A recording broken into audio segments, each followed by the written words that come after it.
All right, Nick, let's talk about the New Orleans Saints. This is a team that I think has started to make some really savvy moves. They're starting to look towards the future. There's a lot of stuff going on in the New Orleans organization. We're going to get into the story that we have about them in just a moment here.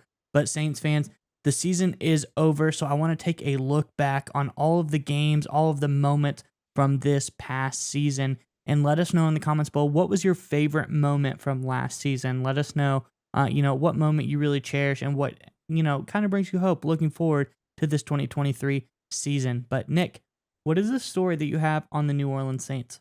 Yeah, so the Saints kind of came into the season with a lot of hope and optimism. Obviously, they have a talented roster. They brought in some key veterans, but injuries basically just depleted them. And I think the biggest injury, in my opinion, was probably to Michael Thomas, the former All-Pro wide receiver, who's been an outstanding player. But unfortunately, injuries has just decimated in the last couple of years. But now the Saints are doing something really smart here, and this was first reported by ESPN's Field Yates. The New Orleans Saints are restructuring Michael Thomas's contract to essentially give him the room to release him in the coming spring and free up $15 million of cap space. So the guys over at Over the Cap, who I highly recommend, really kind of detailed exactly what this would do here. I'm just going to read from the report here. It says, this is from Over the Cap. The new contract will effectively turn the 2023 season for Thomas into a void year without it being one. Thomas will carry a minimum salary for 2023 and a large roster bonus due in 2024. If the Saints fail to release Thomas prior to the third day of the league year, that bonus becomes guaranteed. Here's the big part.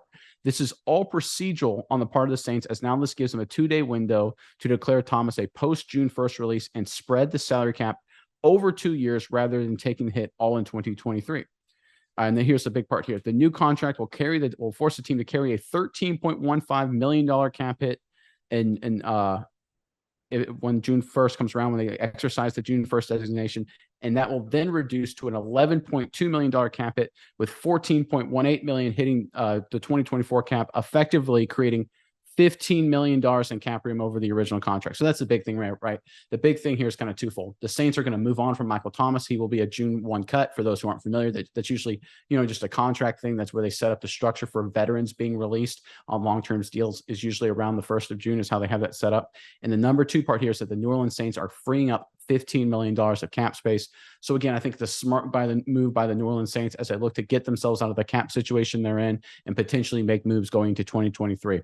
Miles, what do you think of the Saints move here, restructuring the cap space, and what looks like it's going to be, Michael Thomas is done being a New Orleans Saints? What are your take on both these things? Well, Nick, I think he's been done being a Saint for a while. I don't think he's really Unfortunately. played in the past 3 years. He had like 40 snaps in 2019, no snaps in or 40 snaps in 2020, no snaps in 2021, and just 16 or 22 targets in 2022. So he essentially really hasn't been a factor for this team, and it's sad because he was a once extremely promising product. There was times when Michael Thomas was considered probably the best, if not one of the top two wide receivers in the NFL.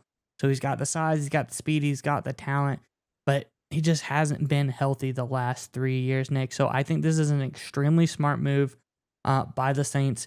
They did their due diligence. They gave him the big time deal. He wasn't able to be healthy. It seems to happen from time to time nowadays. The more you look nowadays, the more these big contracts, people just start getting injured as soon as it happens.